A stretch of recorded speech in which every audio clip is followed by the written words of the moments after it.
Hello, আসসালামু আলাইকুম guys. আশা করি আপনারা সকলে ভালো আছেন।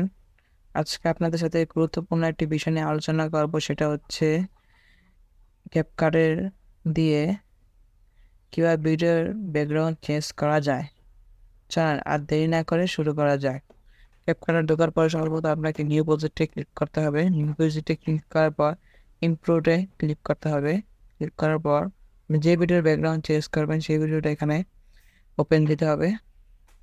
ওপেন দেওয়ার সাথে সাথে দেখবেন এখানে চলে আসছে স্ক্রিনে চলে আসার পর আপনার এটাকে টান দিয়ে নিচে নেমিয়ে দিতে হবে। নামিয়ে দেওয়ার পর এখানে দেখবেন সিরিয়াল মতন হয়ে গেছে। আপনাকে এই যে অপশনটাতে গিয়ে অটো ক্যাট আউট অটো লেখাটাতে ক্লিক করতে হবে।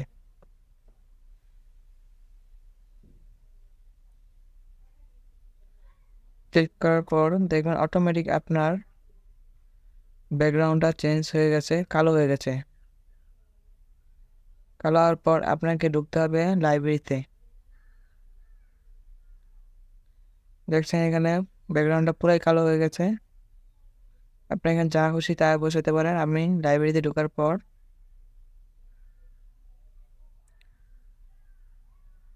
একটু লোডিং নেয়, একটু সময় নেয়। আপনারা সব ডাউনলোড করে নিয়ে রাখবেন।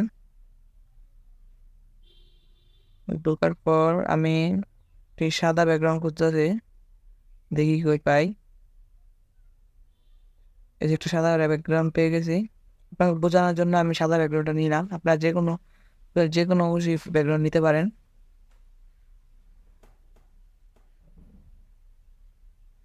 এই ব্যাকগ্রাউন্ডটাকে টেনে নিচে নামিয়ে দিতে হবে। আপনার এই স্ক্রিনটার নিচে নামিয়ে দিতে হবে।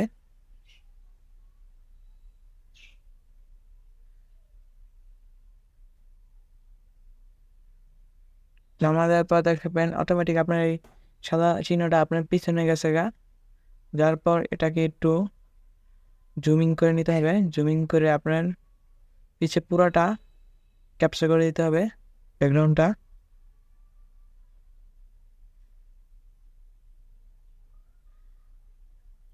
এই যে ব্যাকগ্রাউন্ড ক্যাপচার করা হয়ে গেছে। এখন আপনি আপনার যে ছবিটা, এই ছবিটাকে আস্তে করে উপরে উঠিয়ে দেবেন।